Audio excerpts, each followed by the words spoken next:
Hello, good morning students. Class 8th subject Sanskrit. बेटा आज हम वीडियो बना रहे हैं, वीडियो 24B, और हमारा लेसन आज स्टार्ट कर रहे हैं हम 6। इससे पिछले वीडियो हमने लेसन 5 जो था, 5वां पार्ट, उसको कंप्लीट किया था। आज हम छठा पार्ट यानी पार्ट नंबर 6 हम आज स्टार्ट कर रहे हैं। देख सकते हैं आप लिखा है षष्ठ पाठ है, अंकों में भी लिखा है, यानी कि हिंदी भाषा में अंक हैं। तो ये पाठ 6, पाठ का नाम देखो कितना सुंदर है कि गृहम शून्यम सुताम बिना। सुताम बेटी के बिना यानी बिना, गृह घर, शून्यम यानी शून्य होता है, शून्य मतलब सूना होता है। बेटी के बिना घर सूना है। ये एक बहुत अच्छी कहानी है जिससे हमें कुछ सीखने को मिलेगा, बहुत कुछ बेटा। क्योंकि आज समाज में आप देख रहे हो कि कन्याओं की हत्या की जा रही है। कन्या यानी कि लड़कियों को कम माना जाता है, उनके जीवन को महत्वपूर्ण नहीं माना जाता, उनकी उपेक्षा की जाती है। तो इस प्रकार हमें समाज में लोगों को समझाना होगा कि पुरुष और महिला में कोई अंतर नहीं है, दोनों ही बराबर से एक साथ मिलकर कार्य कर सकते हैं। देश की प्रगति का विकास करने के लिए, देश का विकास करने के लिए दोनों ही, जहां पुरुषों की आवश्यकता है वहीं महिलाओं की आवश्यकता भी उतनी ही है। तो देखते हैं, शुरू करते हैं। सबसे पहले हम पढ़ते हैं इस पाठ का परिचय। तो देखो पाठ का परिचय क्या लिखा हुआ है, ध्यानपूर्वक सुने बेटा। यह पाठ कन्याओं की हत्या पर रोक और उनको शिक्षित करने हेतु निर्मित है। आप देख रहे हो आज दिन पर दिन कन्याओं की हत्या की जा रही है, उनको इस पर रोक लगाना बहुत ज़रूरी है। और रोक लगाने के साथ साथ उनको क्या करना है, शिक्षित भी करना है, ताकि वो स्वयं अपना जीवन निर्वाह अच्छे प्रकार से कर सकें और समाज में तथा देश को उन्नति के मार्ग की ओर पहुंचा सके। समाज में लड़के और लड़कियों के बीच भेदभाव की भावना आज भी समाज में यत्र देखी जाती है। वैसे आज जो वर्तमान युग चल रहा है, इसमें शिक्षा का इतना विकास हो चुका है कि लोगों के मन में ऐसा भेद नहीं है, लेकिन फिर भी समाज में कहीं कहीं पर ये देखने को मिल जाता है कि जहाँ लड़कों को तो महत्वपूर्ण माना जाता है, लेकिन लड़कियों के जीवन को महत्वपूर्ण नहीं माना जाता। तो उन लोगों को समझाने के लिए ही इस पाठ का यहाँ कवि वर्णन कर रहा है, जिसे दूर किए जाने की आवश्यकता है। बिल्कुल, जहाँ पर महिलाओं की उपेक्षा की जा रही है, इस भावना को दूर करना है। पाठ के अनुसार राकेश अपनी गर्भवती पत्नी माला को गर्भ में पल रहे शिशु का लिंग यानी पुत्र या पुत्री पता करने हेतु चिकित्सक के पास भेजता है।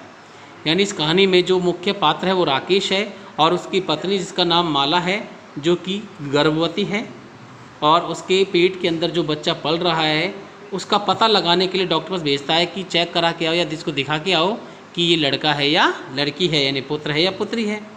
रास्ते में राकेश की बहन शालिनी को जब वास्तविक बात का पता चलता है तो वह अत्यंत क्रुद्ध होकर अपनी भाभी माला को वापस घर ले आती है।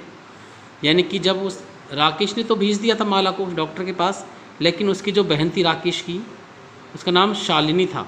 तो जब उसको ये बात पता लगा कि ये लड़का या लड़की का पता लगाने के लिए डॉक्टर के पास जा रही है, तो वह बहुत क्रोधित हुई और अपनी भाभी माला को वापस घर ले आई।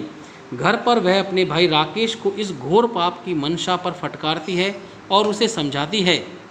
अपनी बहन की बात सुनकर राकेश को अत्यधिक पश्चाताप होता है। यानी घर पर जो अपनी भाभी को ले आती है, और शाम को राकेश जब घर पर आता है तो उसकी वो बहन शालिनी राकेश को फटकारती है और समझाती है कि ये इस प्रकार लिंग का पता करना ये गैर कानूनी अपराध है बेटा, इसको नहीं करना चाहिए। और फिर इस अपनी बहन की इस बात को सुनकर उसे पश्चाताप होता है। वह पुत्र और पुत्री को समान भाव से देखने की प्रतिज्ञा करता है। इस प्रकार प्रस्तुत पाठ में नारी के महत्व को दर्शाते हुए भ्रूण हत्या करने को महापाप बतलाया गया है।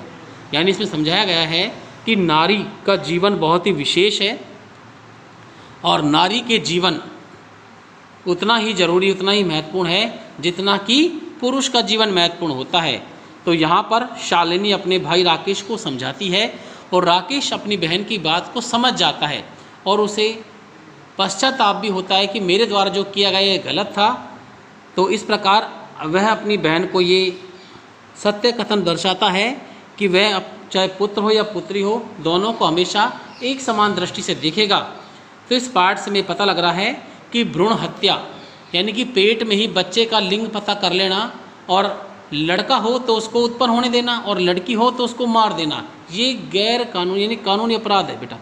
यानी कानून के खिलाफ इसके आवाज़ उठनी चाहिए और इसको जो लोग ऐसा कराते हैं उन्हें सख्त सख्त सज़ा मिलनी चाहिए। आज के जीवन में चाहे लड़का हो या लड़की हो, मानव को समान मात्रा मानकर उसको अपने जीवन में उसका सम्मान करना चाहिए, चाहे वो बेटा हो चाहे वो बेटी हो, बराबर शिक्षा दिलाए और उसके जीवन को उज्जवल बनाने के लिए हर संभव प्रयास करे, तभी जाकर नारी का जीवन आगे बढ़ सकेगा।